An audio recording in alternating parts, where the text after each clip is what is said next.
ሁለተኛ ሳሙኤል ምዕራፍ 9 ከቁጥር 1 እስከ 13 ድረስ በጌታ በኢየሱስ ክርስቶስ ስም አነበዋለሁ። የጌታ ቃል እንደዚህ ይላል።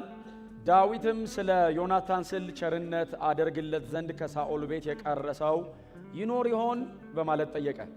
በዚያን ጊዜ ከሳኦል ቤት ሲባ የሚባል አንድ አገልጋይ ስለነበር ወደ ዳዊት እንዲሄድ ነገሩት። ንጉሡም ሲባ የምትባለው አንተ ነህን ሲል ጠየቀው። እርሱም አዎን እኔ አገልጋይህ ነኝ አለ። ንጉሡም የእግዚአብሔርን ቸርነት እንዳደርግለት ከሳኦል ቤት የቀረ ሰው የለምን ሲል ጠየቀው። ሲባም ለንጉሡ እግሮቹ ሽባ የሆኑ አንድ የዮናታን ልጅ አለ ብሎ መለሰለት። ንጉሡም የት ነው ያለው ብሎ ጠየቀ። ሲባም ሎዶባር በተባለ ስፍራ በአሚኤል ልጅ በማኪር ቤት ይገኛል ብሎ መለሰለት። ስለዚህም ንጉሥ ዳዊት ሜምፊቦስቴን ከአሚኤል ከማኪር ቤት ከሎዶባር ልኮ አስመጣው። የሳኦል ልጅ የዮናታን ልጅ ሜምፊቦስቴ ወደ ዳዊት በመጣ ጊዜ አክብሮቱን ለመግለጥ ለጥ ብሎ እጅ ነሳ። ዳዊትም ሜምፊቦስቴ ብሎ ጠራው። እርሱም እነሆ አገልጋይህ አለው። ዳዊትም አትፍራ፣ እኔ ስለ አባትህ ስለ ዮናታን ስል በእርግጥ ቸርነት አደርግልሃለሁና የአባትን የሳኦልን ምድር በሙሉ እመልስልሃለሁ፣ ዘወትርም ከማዕዴ ትበላለህ አለው። ሜምፊቦስቴ ለጥ ብሎ እጅ ነሳና እንደ ሞተ ውሻ ለምቆጠር ለእኔ ይህን ያህል የምታደርግልኝ አገልጋይህ ኧረ ማነኝ አለ።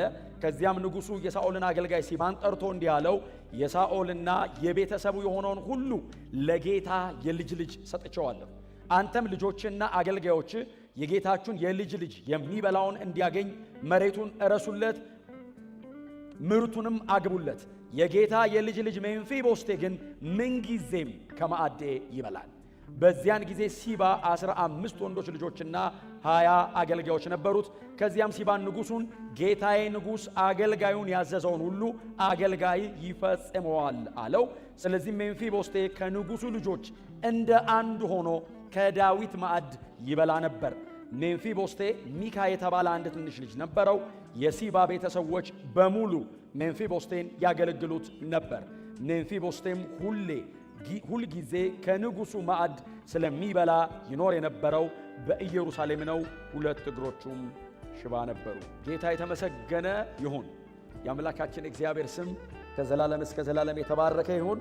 ያነበብነው የሁለተኛ ሳሙኤል ምዕራፍ 9 ሁለተኛ ሳሙኤል ምዕራፍ 9 ላይ ከቁጥር 1 ጀምሮ እስከ 13 ድረስ ያለውን አብረን ያነበብነው። ምናልባት በዚህ መጽሐፍ ላይ ያለው አጭሩ ምዕራፍ ይሄ ይመስለኛል። በዚህ መጽሐፍ ላይ ያለው አጭሩ ምዕራፍ ይመስለኛል ወደ 24 ምዕራፍ አካባቢ የተሸከመ መጽሐፍ ነው። ሁለተኛ ሳሙኤል አንደኛ ሳሙኤልንም ሁለተኛ ሳሙኤልንም በተለያየ አጋጣሚ በዚህ ቦታ በጣም በተደጋጋሚ እንዳነሳሁት ተስፋ አረጋለሁ። የአቢሴሎምና የዳዊትን ከዚህ በፊት ተናግሬዋለሁ አይደል? አቢሴሎምና ዳዊትን ተናግሬዋለሁ እዚሁ መጽሐፍ ላይ እዚሁ ሁለተኛ ሳሙኤል ላይ ያለ ሐሳብ ነው። ዛሬ ደግሞ በጣም ጥቂት ነገር ብቻ ከዚህ መጽሐፍ ላይ ከዚህ ምዕራፍ ላይ አብረን እንካፈላለን። መጽሐፉ በሳሙኤል ስም ቢሰየምም እንግዲህ ከዚህ በፊት እንደነገርኳችሁ ኦልሞስት ሁለተኛ ሳሙኤል ላይ ሳሙኤል የሚባለው ሰው ራሱ የለም። ሁለተኛ ሳሙኤል ላይ ሳሙኤል ራሱ የለም። አንደኛ ሳሙኤል ላይ ነው ሳሙኤል ወደ ጌታ ሄደው። ይሄ መጽሐፍ ግን በሱ ስም ተሰይሞለታል። ልክ እንዳንደኛው መጽሐፍ ሁሉ በመሰረቱ እኛ እጅ ላይ ነው አንደኛና ሁለተኛ እንጂ መጽሐፉ በዕብራውያኑ እጅ ላይ ወጥ መጽሐፍ ነው። ይህንን መጽሐፍ ጨምሮ የሩትንም መጽሐፍ ደግሞ እንዲጽፍልን እግዚአብሔር ዕድል የሰጠው ይህ ሰው እንደሆነ ይታመናልና በዚህ መጽሐፍ ላይ ካሉ በጣም አስደናቂ ትረካዎች መካከል አንዱ በጣም ብዙዎቻችሁም ደግሞ እንደምታስቡት እንደምታስታውሱት እንደምታነቡትም በእውነት ተስፋ አደርጋለሁ። ይሄ ታሪክ ምናልባት በዚህ በሁለተኛ ሳሙኤል ላይ ካሉ ታሪኮች መካከል በጣም ለየት ባለ አይነት መንገድ ንጉሥ ዳዊት ሜምፊቦስቴ ለተባለ ለሳኦል የልጅ ልጅ ለዮናታን ልጅ ለነበረው ለሜምፊቦስቴ ያደረገለትን ቸርነት ነው በዚህ ቦታ ላይ የዚህ ታሪክ ጸሐፊ የሚያስገባው። እንግዲህ ምዕራፍ 9ን ሙሉ ለዚህ ታሪክ ሰጥተውታል ማለት ነው። ዳዊት ከነገሰ በኋላ እንግዲህ ሳኦልና ዮናታን ምናልባት ከሞቱ ከ20 ዓመት በኋላ አካባቢ ነው ይሄ ታሪክ የሚከናወነው። ሳኦልም የለም በሕይወት፣ ዮናታንም ሁላችሁ እንደምታስታውሱት በጦርነት ሁለቱም እንደሞቱ ሁላችሁም ታስታውሳላችሁ። እና ሁለቱም ዘመናቸውን ጨርሰው ከሄዱ ከ20 ዓመት በኋላ አካባቢ ነው ይሄ ታሪክ የሚከናወነው። እና ንጉሥ ዳዊት ከ20 ዓመት በኋላ ነው እንግዲህ ከ20 ዓመት በፊት የገባውን ኪዳን ለመጠበቅ ታማኝነቱን እያሳየ ያለውና ከ20 ዓመት በኋላ ንጉሥ ዳዊት ኢየሩሳሌም ዙፋኑን ከዘረጋ በኋላ ቤተ መንግስቱን ከሰራ በኋላ በጣም ብዙ ትልልቅ የሚባሉ ስኬቶቹን ጨርሶ እግዚአብሔር በዙሪያው ካሉ ጠላቶች ሁሉ ካሳረፈው በኋላ ዳዊት ካደረጋቸው ነገሮች መካከል አንዱ ሳይነግስ በፊት ቃል የገባቸው ነገሮች መፈጸም ነው እና አንደኛው የእግዚአብሔርን የቃል ኪዳን ታቦት ወደ ኢየሩሳሌም ማምጣት ነበር። ያንን በጣም በተሳካ መንገድ አምጥቶታል።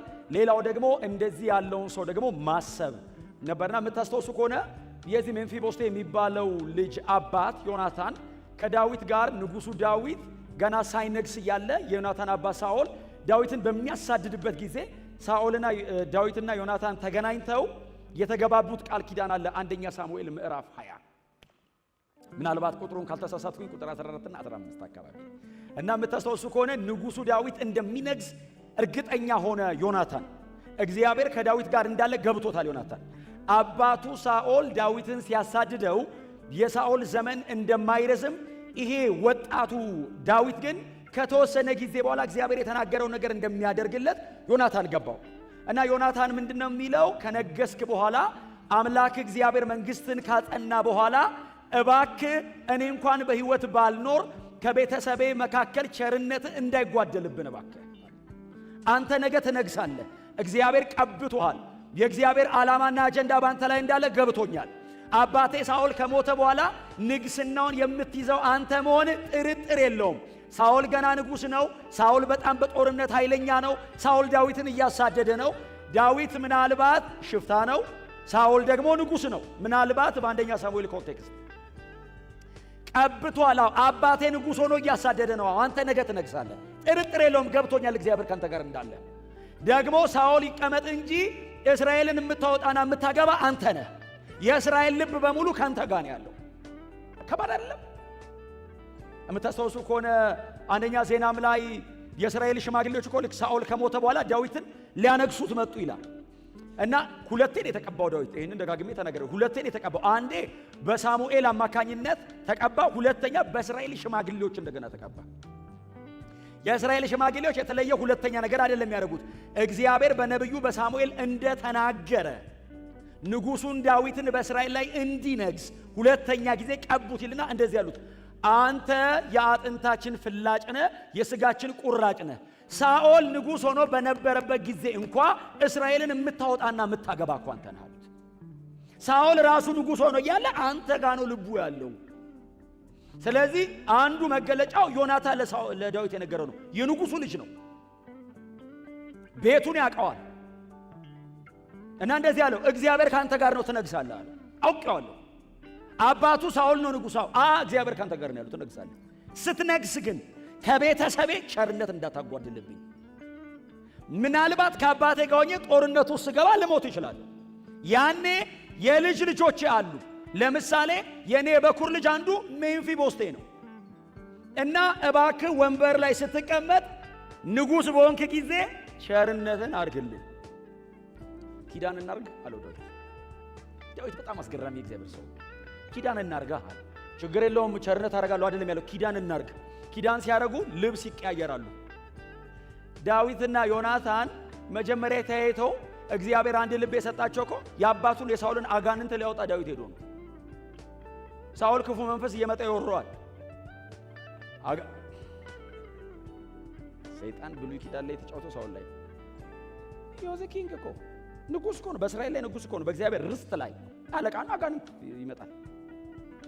ውርር ሲያደርገው ሳኦል ቂሪር ሲል ሮጥ ይሉና የሳኦል እንትኖች ዳዊትን ያመጡታል። ዳዊት እንትን ውስጥ ነው፣ የሆነ እንትን ውስጥ ነው ከበጎቹ ጋር ምናምን። ና ትፈልጋለህ ቤተ መንግስት ብሎ እየሮጠ ሲሄድ ምንድነው ጦርነት ነው ይላል ዳዊት እንትኑን ይዞ። አይ ጦርነት አይደለም አጋንንት ነው። አጋንንት ነው ሲሉት አጋንንት በወንጭፍ አይወድቅም፣ ጎልያድ ነው በወንጭፍ የሚወድቀው፣ አጋንንት በዝማሬ ነው። ከዛ በገናውን በደረደረ ጊዜ ክፉ መንፈስ ከሳኦል ይርቅ ነበር የሚል ቃል አለ። ከዛ አጋንንቱ ከሄደለት በኋላ ሳኦል እንደገና ክፉ ይሆናል እና ልክ መንፈሱ ሲርቅ ዳዊትን አይፈልገው እና ያኔ ነው የተያዩት። ያኔ ነው አንዲት ነፍስ ነበረቻቸው ይላል። በጣም ተያያዙ። ከዛ በኋላ ሚስጥር ሁሉ ባይዘው ቆላው ላይ እንገናኝ ያለ እየቀጠረው ሚስጥር ይነግረዋል። የሚሊተሪ ስትራቴጂ ማለት ነው የሚነግረው። አባቴ ሊገል በዚህ በኩል ይወጣል፣ ጠብቅ ራስን ይለዋል። በዚህ መንገድ እግዚአብሔር ዳዊትን ብዙ ጊዜ በዮናታን በኩል አድኖታል እና አሁን ዮናታን ገባው። እግዚአብሔር በሱ እጅ ተጠቅሞ ዳዊትን ብዙ አድኖታል። ከዚህ በኋላ ግን እግዚአብሔር አብሮት የቆመ ሰው ነው ዳዊት። ትነግሳለህ፣ ቸርነት አድርግልን እባክህ ሲለው ቃል እንገባ ባለው ልብስ ተቀያየሩ። እንግዲህ ዮናታን ሊሰጠው የሚችለው ሮያል ቤልት ነው። የንጉሱ የበኩር ልጅ ስለሆነ ባይዘዌ ህጋዊ ወራሽ ነው። የዙፋኑ ህጋዊ ወራሽ ነው። የዙፋኑ ህጋዊ ወራሽ ሆኖ ለዳዊት እንደዚህ ይላል፣ አንተ ነህ የምትነግሰው። አባቴም አይነግስም፣ እኔም አይደለሁም፣ አንተ ነህ የምትነግሰው። እኔ ነኝ ሌጋሊ እንትኑ የሚፈቅደው ለኔ ነው። አዎ በፍጹም እኔ አልነግስም፣ እግዚአብሔር ካንተ ጋር ነው፣ አንተ ነህ የምትነግሰው። ስለዚህ እባክህ ቸርነት አድርግልኝ ሲለው፣ ኪዳን እናድርግ ሲለው ዮናታን የሰጠው ባይዘይ ኦቶሪቲ ጭምር ነው፣ ህጋዊ ወራሽነትን ጭምር ነው። አውልቆ ቤልቱ ሰጠ። ዳዊት ደግሞ ሊኖረው የሚችለው ጠፍርና እንትን ነው፣ ወንጭፍ። ተቀያየሩ፣ ኪዳን አረጉ፣ ተለያዩ፣ ሄዱ። በቃ ጦርነቱ ጦፈ። እንደምታውቁት ከፍልስጤም ጋር በነበረው ጦርነት ሳኦልም ዮናታንም በአንድ ቀን ሞቱ። በኋላ ላይ የዳዊት ቤት እያየለ መጣና ዳዊት በጣም ግዙፍ ሆነ። በጣም ከባድ ጦርነት ስለነበር ከሳኦል ቤት የቀረ እስከማይኖር ድረስ ብዙ ሰው ሞተ ከሳኦል ቤት። በኋላ ዳዊት ዙፋኑ ሲደላደል ምንድን ነው የሚለው? ዳዊትም ስለ ዮናታን ስል። አሁን ሜምፊቦስቴና ዳዊት የተያዩት የዚህ ቀን አያውቀው። ቸርነት የሚያደርግለት ስለ ዮናታን አይ ሪሜምበር አለ። እዛ ምድረ በዳ ላይ ማንም አጠገቤ በሌለበት ሰዓት አምኖብኝ ከኔ ጋር ቆሞ እግዚአብሔር በላይ ላይ ያስቀመጠው ነገር አውቆ እባክህ በነገስክ ጊዜ ቸርነት አድርግልኝ ብሎኛል። ዛሬ ወንበር ላይ ተቀምጬ ዙፋኔ ሲዘረጋጋ እግዚአብሔር በምድር ላይ ካሉ ነገስታት ሁሉ በላይ ከፍ ሲያደርገኝ አልረሳውም። ከዮናታን ቤት የቀረሰው አለ ወይ? ምን ልታደርግ ንጉሥ ሲሉት ስለ እግዚአብሔር ያንን ቸርነት እማደርግለት። እኔ ቸር ነኝ አላለም ዳዊት፣ የእግዚአብሔርን ቸርነት ነው ማለት። የኪዳን ባለቤት እግዚአብሔር ስለሆነ ቸርነት የሚያደርግ እግዚአብሔር ስለሆነ እኔ ዳዊት ቸር አይደለሁም፣ የእግዚአብሔርን ቸርነት ግን አድርግለት ዘንድ ስለ ዮናታን ስል ከሳኦል ቤት የቀረሰዋል ብሎ ያወራው ዳዊት ዙሪያው ላይ ላሉ ወታደሮች ነው ያወራው። በጣም ለሚጠጉት ኢታማጆርሹ ምናምን ነው ያወራው።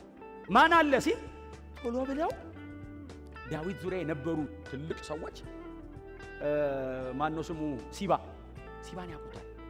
ከሳኦል ሰራዊት መካከል የተረፈ ሰው ነው እና ሮጦ ሄዶ ለሲባ እንደዚህ ያሉት፣ ንጉሱ እንደዚህ ብሏል፣ ከሳኦል ቤት ስለ ዮናታን ስል ቸርነት የማደርግለት የተረፈ ሰው አንድ አለ ወይ እያለ ነው፣ ናስቲ ንገረው ለንጉስ ብለው መጽሐፍ እንደዚህ ይላል። ለሲባ ነገሩት። ሲባንም ይዘውት ወደ ቤተ መንግስት ሄዱ። ሲባን እየጎተቱ ይዘው ንጉሱ ፊት አቆሙት። ሲባ ቆመ፣ አየው ንጉስ። ዳዊት ያስፈራል። በሙሉ አይነህ አታየው። ዝም ብሎ ንጉስ ብቻ አይደለም፣ እግዚአብሔር ቀብቶ ያነገሰው ሰው። ቀጥሎ ጦረኛ ነው። ምንም ነገር በፊቱ አይቆምም እና በእኩል አይነህ አታየው። ሲባ የሳኦል የቅርብ ሰው ነው። ዳዊት ፊት ግን መቆም አይችልም። አንገቱን ዝቅ አድርጎ ሲጠጋው ንጉስ እንደዚህ አለው፣ ሲባ የምትባለው አንተ ነህ አለው። አዎ እኔ ነኝ አይደለም ያለው፣ አዎ አገልጋይህ ነኝ፣ ባሪያ ነኝ። ዳዊት ቀጥሎ ምን እንደሚያደርግ አታውቅም። ስለዚህ ቢሃም ብሎ ሰልፍ ነው። አዎ ባሪያ። መጽሐፍ ቅዱስ ያሉ ሰዎች እኮ እኔ ቅባቱ ይሁን ካራክተራቸው ይሁን አንዳንዴ ኤልያስ አሁን በሰላም አይደል ውረድ ያሉት። እኔ በእውነት እኮ ንጉሥ ይፈልጋል ውረድ፣ ምን ችግር አለ? አሁን ከቤተ መንግስት የሆነ ሰው መጥቶ እናንተን ትፈልጋለህ ቤተ መንግስት ቢልህ በስነ ስርዓት አልጠራኸኝምና ብለህ እሳት ወርዶ ይብላ ይባላል አይደል? ፕሮፐርሊ አፕሮች አላረከኝም እኮ ነው። አልወርድም እሳት ወርዶ ይብላ ሲል ጥርቅ፣ ሁለተኛው ሲል ጥርቅ፣ ሶስተኛው ሰው ያን ብሎ ነው ጌታ ሆይ ፈቃዶት ከሆነ እንደሱ አይደለ? በቃ ፈቃደኛ ከሆን ካሉ። ምክንያቱም አይ ቲንክ ሰውየው ዞር ሲል እዛ አካባቢ እሳት ያቃጠለው ሳር ምናምን አይቷል። 102 ሰው በአገር ሰላም የትም አይሄድማ። አሁን ዳዊትም ገባ። በጣም የጦር ሰው ነው። ውደቅበት ሊል ይችላል። ብዙ ጊዜ አንደኛ ሳሙኤል ሁለተኛ ሳሙኤል ያካያችሁ አለው የሆነ የማይሆን ነገር ሲሉት በቃ ውደቅበት፣ ዞር አድርገው ወደቁበት። ውደቅበት ተቀለጨ። ውደቅበት አይደለም። በጣም ጦረኞች ናቸው። እግዚአብሔር ግን በእነሱ ውስጥ አልፎ በጣም እስራኤልን ከብዙ ነገር ታድጎ በሙሴ በኩል የተናገረውን የተስፋ ቃል ፉልፊል ያደረገው በዳዊት ዘመን ነው። ቀኝ እጁን በወንዝ ላይ ግራ እጁን በባህር ላይ ያስቀምጣል የተባለው እኮ ዳዊት ነው። የእስራኤል ግዛቷ ከኤፍራጥስ ጀምሮ እስከ ሜዲትራኒያን ዳዊት ነው ባይዞ የያዛት። ማንም ንጉስ ይሄንን እንትን አቺቭ አላደረገም። ዳዊት ግን ግራ እጁን ኤፍራጥስ ላይ ያደረገ፣ ቀኝ እጁን ሜዲትራኒያን ላይ ያደረገ።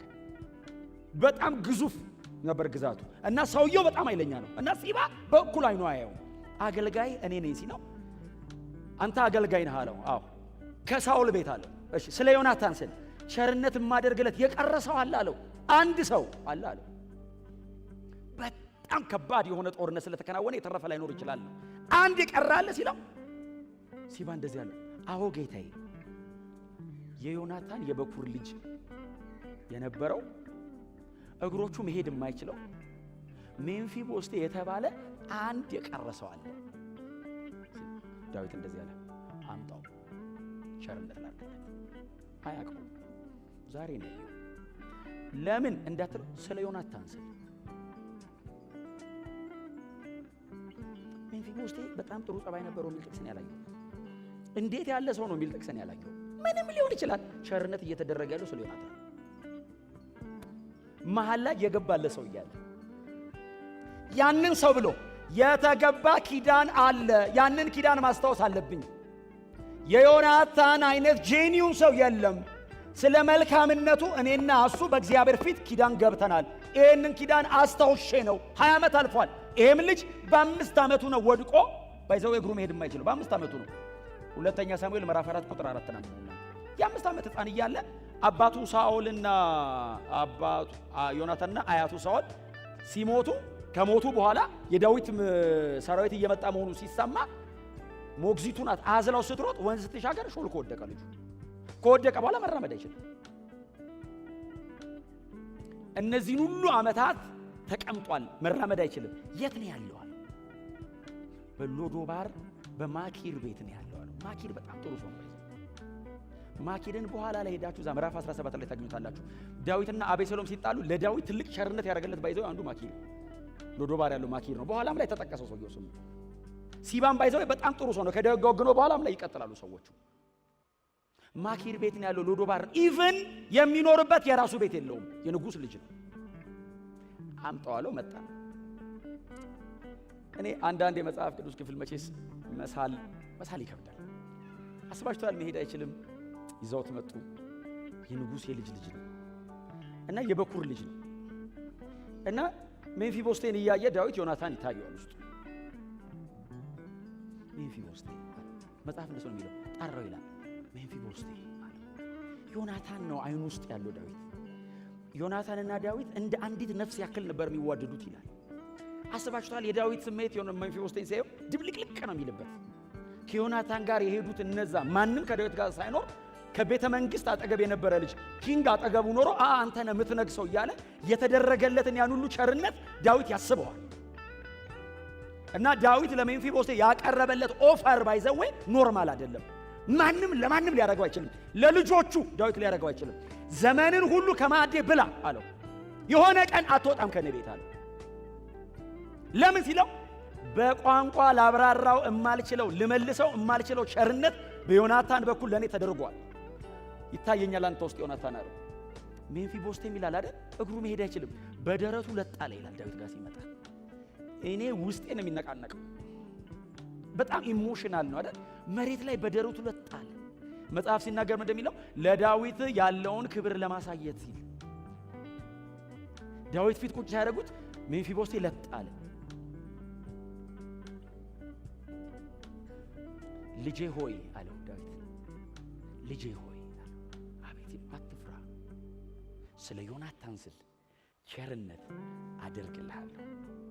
የአባትን የሳኦልን ምድር በሙሉ ላንተ ሰጣለሁ።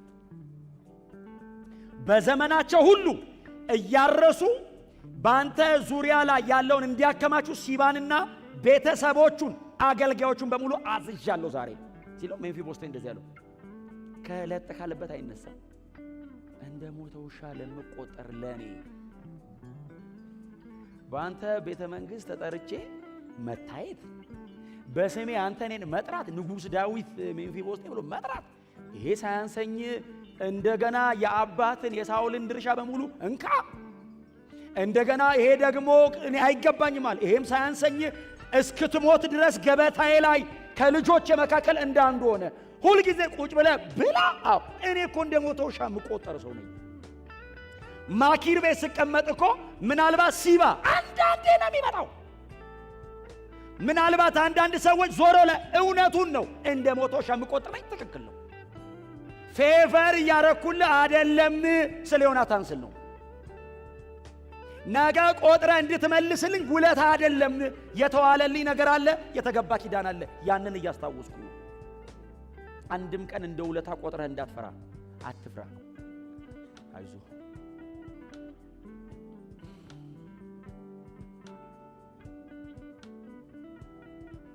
ክብር ለኢየሱስ። ሆናችሁ ቸርነት ተደርጎልህ ነው እዚህ ያለው በሉት።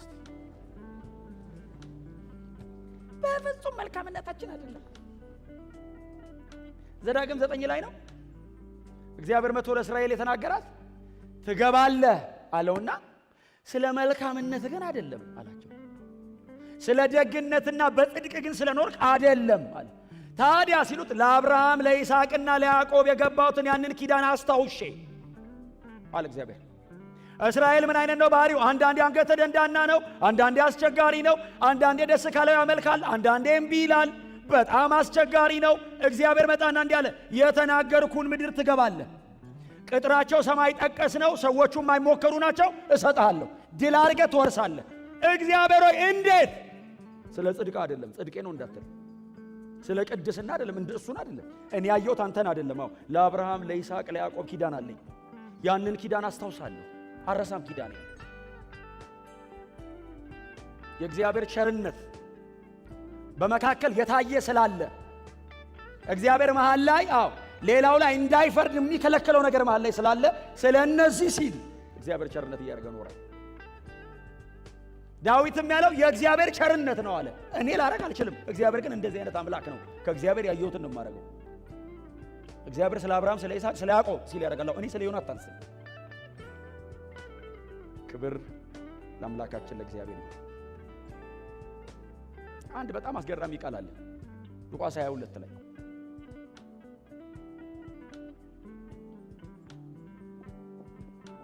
እናንብበው። ሉቃስ 22 ላይ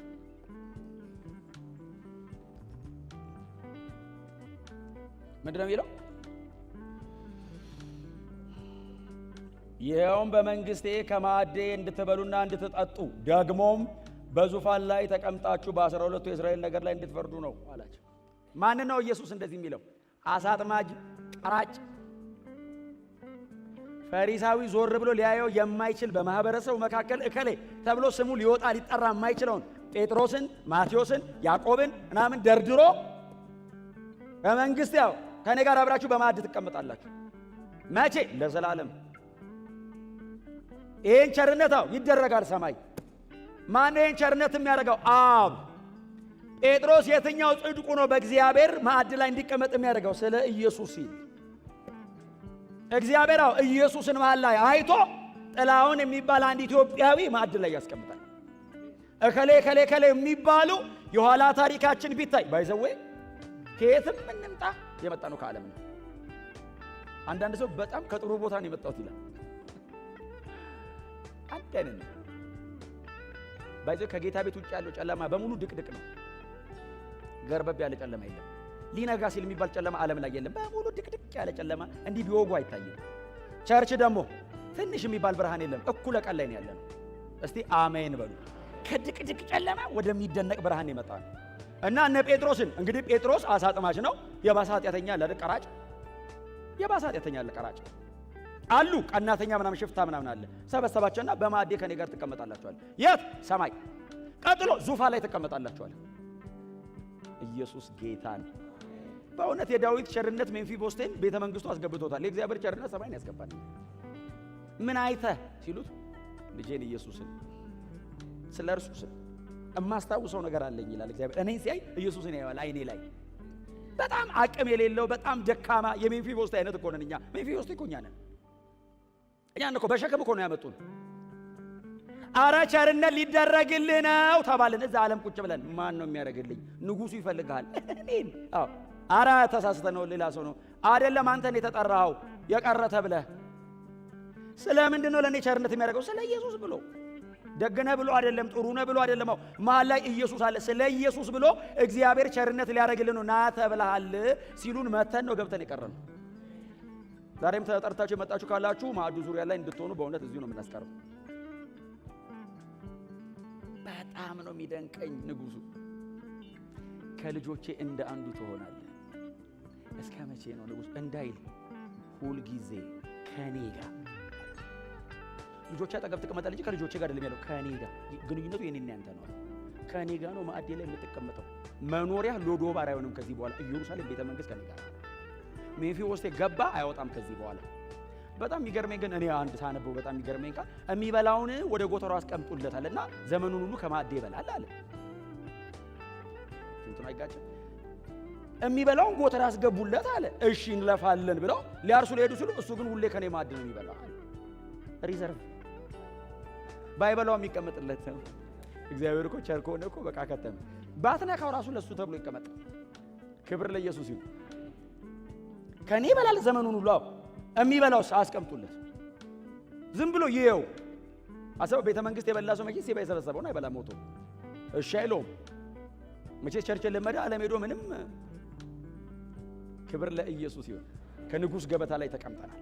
እግዚአብሔር ይሄንን ያደረገው ኪዳኑን አይቶ ነው። መሐል ላይ የገባ ልጁን አይቶ ነው። አንድ ቃል በእውነት አንድ ቃል እናንብብና ከዛ ልጨርስ። አንድ ቃል እናንብብ እስቲ ሉቃስ ወንጌል ላይ ሉቃስ ወንጌል ላይ ምዕራፍ 1 ላይ ሂዱ እስቲ። ሉቃስ ወንጌል ምዕራፍ 1 ላይ እንሂድና ዘካርያስ የሚባለው የዮሐንስ አባት በመንፈስ ቅዱስ ተሞልቶ የተናገረው ቃል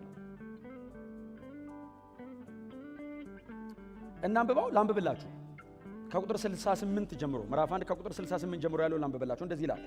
የእስራኤል አምላክ ጌታ ይመስገን መጥቶ ሕዝቡን ተቤዥቷልና በባሪያው በዳዊት ቤት የድነትን ቀንድ አስነስቶልናል። ይህም ጥንት በቅዱሳን ነቢያቱ አፍ እንደተናገረው ማዳኑም ከጠላቶቻችንና ከተጻራሪዎቻችን ሁሉ እጅ ነው። ይህንንም ያደረገበት የእግዚአብሔር ምክንያቱ ምንድን ነው ሲሉ ለአባቶቻችን ምሕረቱን ለማሳየት ቅዱስ ኪዳኑን ለማስታወስ ለአባታችን ለአብርሃም የማለውን መሐላ ለማሰብ ነው። ለማስታወስ ለማሰብ ሲል እግዚአብሔር አስቀድሞ የገባው ኪዳን አለ፣ የማለው መሐላ አለ። አዎ እግዚአብሔር ይሄንን ትውልድ ጎብኝቶ ቤዛ ያደረገው እግዚአብሔር ሲጎበኘው ከሰማይ ወርዶ ጎበኘን አለ ዘካርያስ። ዘካርያስ ይሄንን ትንቢት የተናገረው መቼ ነው? ዮሐንስ ተወልዶ የመጀመሪያ ቀን አፉ ሲከፈት ዘካርያስ ዲዳ ሆኖ ነበር እንደምታስተውሱት። ልክ አፉ ሲከፈት ትንቢት ተናገረ። ትንቢት መናገር ሲጀምር ግን ስለ ልጁ ስለ ዮሐንስ አይደለም መጀመሪያ የተናገረው። እግዚአብሔር ጎብኝቶ ቤዛ አደረገ አለ። ዮሐንስን እያየ እግዚአብሔር እንዴት ነው ጎብኝቶ ቤዛ ያደረገው? ማዳን ሊያደርግልን ነው ከጠላቶቻችንና ከወደረኞቻችን እጅ። በምን ምክንያት? ለአብርሃምና ለዘሩ የገባውን ኪዳን የማለውን መሐላ እያሰበ። እግዚአብሔር ለምንድን ነው ይህን ቸርነት የሚያደርገው? ትዝ እያለው ትዝ ይለዋል። ሰማይ እግዚአብሔር ለአብርሃምና ለዘሩ የገባውት ቃል አለ። አዎ ይሄ ትውልድ ይታሰብ ሲል እግዚአብሔር አዲስ ኪዳን ላይ ያሰበን ኢየሱስ ልኮ ነው። ላስታውስ ኪዳኔን አለ። አዎ ቸርነት ላርግላቸው። እንዴት ነው የምታደርገው? ዳዊት ለሜምፊቦስቴ እንዳደረገው ገበታዬ ዙሪያ ሊሰበሰባቸው ነው። ታዲያ ይሄ ሁሉ የማይቆጠር ሕዝብ፣ ይሄ ሁሉ በኃጢአት የተያዘ ሕዝብ እንዴት አድርጎ ቅዱስ ገበታ ላይ ይቀመጣል? ኢየሱስን ልኬው መሐል ላይ ያስገባውና እርሱ መስቀል ላይ ይሞታል፣ በእሱ አማካኝነት ወደ እኔ ይመጣል። ገበታዬ ላይ ስለ እሱ ስላስቀምጣቸዋል። ኪዳን ግን የገባሁት ቀድሜ ነው ለአብርሃም። እግዚአብሔር ይህን ኪዳን ያስታውሰው ምናልባት ወደ ኋላ በጣም ትሄዱ ከሆነ ከ2000 ዓመት በኋላ ነው ትዝ ያለው። ትዝ አለኝ። መቼ ነበር? የዛሬ 2000 ዓመት። ታዲያ በቃ ሂድና ይዛቸው ነው ብሎ ኢየሱስ መስቀል ላይ ሲሞት ኪዳን ገብቼ ነበረው ስለ ኢየሱስ ስሉ ተሰብሰቡ አለና እግዚአብሔር በማዕዱ ዙሪያ ሰበሰበ። ከዛ በኋላ ነው አይደል ስለ ዘካርያስ ስለ ዮሐንስ የተናገረው። አንተ ሕፃን አለው። ትንቢቱን ሲጨርስ ዮሐንስ ያለቅሳል ኤልሳቤጥ እጅ ላይ። አንተ ሕፃን አለው። አቤት አይደል ዝም ብሎ አይን አይኑን ያዋል። ልጁ ለነገሩ እናቱ ውስጥ ነው መንፈስ ቅዱስ የተሞላው፣ ቀላል ልጅ አይደለም። አባቱ እንደዚህ አይን አይኑን ያዋል። ሰውየውም ደግሞ 9 ወር ሙሉ አልተናገረም። አለመናገር ምን ያህል ከባድ እንደሆነ ማይሆን የዘካርያስ የተከፈተለት ቃል ይሁት ያወራው ነገር ብዛት። እኛ እኮ ስለምን ተነፍስ ነው ባይዘይ እና አንተ ሕፃን አለው። ሲያይ የልዑል ነብይ ትባላለህ አለውና ጌታ በቀባው በእርሱ ፊት ትሄዳለህ፣ መንገድ ታጸዳለታለህ። ልክ አንተ እንድሄድክ እሱ ይመጣል።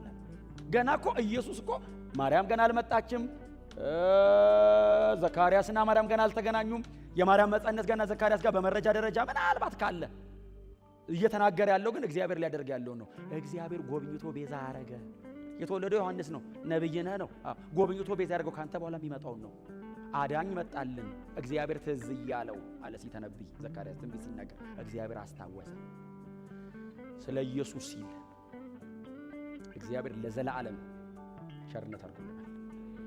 የእግዚአብሔር ቸርነት ከዚህ በኋላ ይኖር ይሆን ተብሎ አይፈራም። እንዳትፈራ አይፈራም። ስለ ኢየሱስ ሲል እግዚአብሔር ቸርነት ያደረገው፣ ስለማንም በጎነት ሲል አይደለም ያደረገው። ማናችንም ስንዘምራውን በጣም ስንዘምራውን አንዳንዴ ክብራችንን ጥለን የምንዘምራውን እንደኔ ማን ነው የኔስ ልዩ ነው። አሁን እውነት እኮ ነው። አሁን እንደኔ ማን ነው የሚያስብለን እኮ መቼስ መሬት ላይ የሆነልን ነገር አይደለም አይደል? ዘላለማችንን ስናስብ በጣም ብዙ ይገባዋል ብላችሁ የምታስቡት ሰው እያለ እግዚአብሔር ቀድሞ ለእናንተ ቸርነት ሲያደርግ እኔ እኮ አይገባኝም። ትክክል ነው፣ ትክክል ነው። የማይገባንን ነው እግዚአብሔር ያጸደቀን፣ የማይገባንን ነው እግዚአብሔር ያከበረን። ማን አለ ማለት ኢየሱስ። ስለ ኢየሱስ ሲል እግዚአብሔር ለዘላለም አድኖናል። አልፈራም፣ ማዕዱ ዙሪያ የምቀመጠው እንደ ልጆቼ አለ። ማናቸው? ምናልባት አዲስ ኪዳን ላይ ካመጣችሁት እስራኤላውያን በጌታ አምነው እነ አብርሃም እነ ሙሴ አባቶቻችን በሙሉ በእግዚአብሔር ማዕድ ዙሪያ ሲቀመጡ እኛ ባይተዋር ሆነን ከጀርባ አንቀመጥም፣ ጎን ለጎን ነው የምንቀመጥ። አብርሃም አጠገብ ነው የምንቀመጥ። አሜን በሏ። አባታችን አብርሃም አንልም። ሰማይ እግዚአብሔር ነው አባት፣ ሁላችንም ተመሳሳይ ነን። መሬት ላይ ነው አባታችን አብርሃም እንለው፣ እሱንም በመምጣት ስለሚቀድመን ነው እንጂ ሰማይ አብርሃም ራሱ ሲያይ ባይዘ እስራኤላዊ ምናምን የለም። ሰማይ ኢትዮጵያ ከየት የመጣችሁት አይባልም። አንድ አይነት ነው።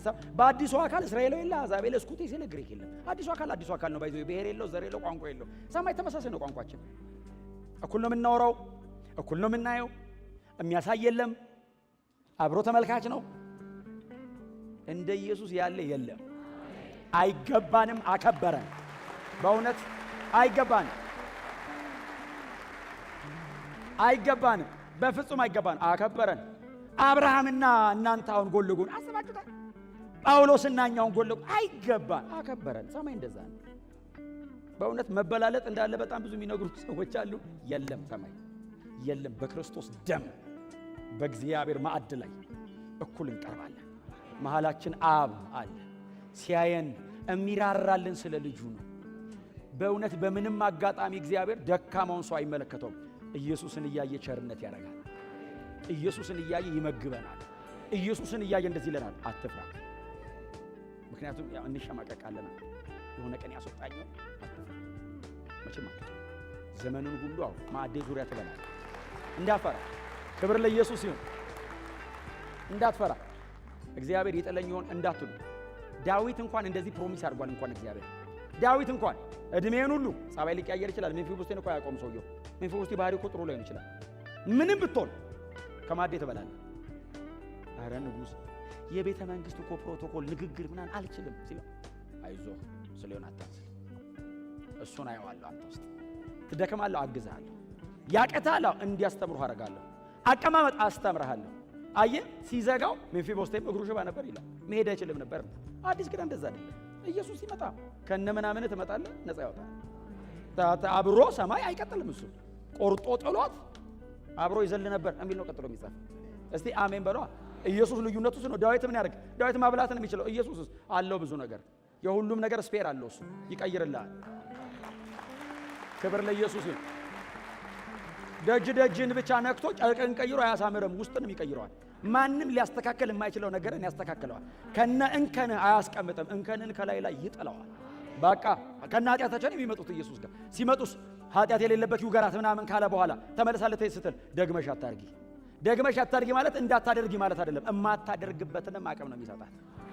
አሁን ካለው ከሳሿ ማባረር ብቻ አይደለም፣ እሷም ከዚህ በኋላ እማትከሰስበትን አቅም በቃ እድፋሙን ልብስ አውልቁ ብሎ አይለቀም፣ ንጹህ አልብሱት የሚል አለ። ቀጥሎ በቃ ከነ ምናምን አይተውም፣ አራግፎ ቀድሶ ንጹህ አድርጎ ለመንግስቱ የሚመጠን አድርጎ በዘላቂነት በቤቱ ያኖራል።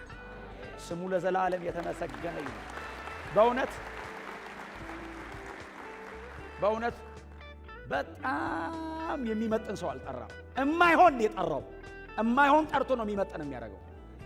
እማይሆን ንግግር የማይችል የሱን ፕሮቶኮል የሚያዛባበት የቤተ መንግስቱ የማይችል ሲጠየቅ የሚያዘበራርቅ እንደዚህ አይነት እንደ የጠራው ሂድ አንተ ሰይጣን ምናምን የሚባል እኮ ነው የጠራው። አንተ ሂድ አንተ ሰይጣን፣ ሰው ሰይጣን ተብሎ የተገለጸው እኮ ኢየሱስ አይደለም። በዚህ መጠን ያሉ ሰዎችን ጠርቶ ግን ጥልጥል አድርጎ እንደ አዲስ ሰርቶ ሐዋርያው ቅዱስ ጴጥሮስ አስብሎ ያቆመዋል። ከነ ምናምኑ አይቀጥልም፣ ከነ ምናምኑ ነው የሚመጣው አራግፎለት። አየ ሲዘጋው ሽባ ነበር ብሎ አይዘጋውም። ኢየሱስ ጋር ነፃ ነው። ኢየሱስ ጋር ከሆነው ደና ሆነ የሚላለው ቀጥሎ እየሮጠ ነበር ነው የሚለው ቀጥሎ። ክብር ለኢየሱስ ይሁን። ወዳጆቼ ዛሬም የእግዚአብሔር ልጆች ተዘርግተዋል። ስለ ኢየሱስ ስል ቸርነት ማደርግለት ይላል እግዚአብሔር ዛሬ። ዳዊት እንደዚህ አንድ የቀረ አለ አለ። አዎ ሲሉት አምጡት፣ ስለሱም ይታያል። አይ ሪሜምበር አለ። አይ ሪሜምበር ትዝ ይለኛል። እግዚአብሔር ዛሬ አያችሁ የዛሬ 2000 ዓመት ልጁ መስቀል ላይ የሞተበት ትዝ ይለኛል። ስለ ልጄ ብዬ ዛሬ ቸርነት ማድረግለት አለ ይላል።